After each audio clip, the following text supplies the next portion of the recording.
আসসালামু আলাইকুম। আলহামদুলিল্লাহ, অবশেষে শেষ হলো আমাদের এবছরের পাটের কাজ।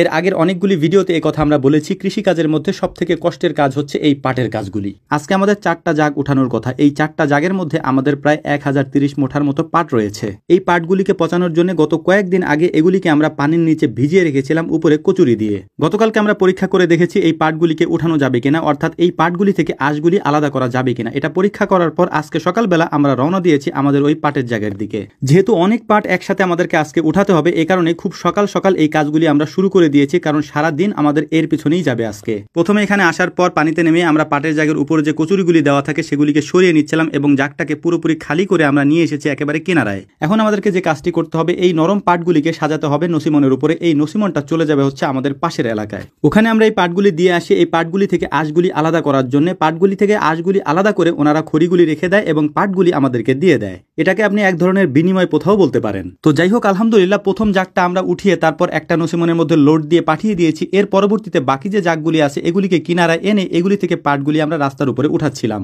যাতে করে এক নসিমন পাট নামিয়ে দিয়ে আসার আগেই আমরা আরো পাট উপরে উঠিয়ে রাখতে পারি। এর পাশাপাশি পাট খড়ির জন্য আমরাও কিছু পাট এখানে নিচ্ছিলাম, অর্থাৎ কিছু পাট থেকে খড়িগুলিকে আমরা আলাদা করছিলাম, কারণ এগুলি যদি আমরা আলাদা করে রাখতে পারি তাহলে এগুলিকে আমরা বাড়িতে নিয়ে যেতে পারবো জ্বালানি হিসেবে ব্যবহার করার জন্য। এই পাট খড়িগুলি ঘি তৈরি করার সময় আমাদের প্রয়োজন হয়, এগুলিকে জ্বালানি হিসেবে আমরা ব্যবহার করি। যেহেতু আলহামদুলিল্লাহ আমাদের কাছে এখন ঘি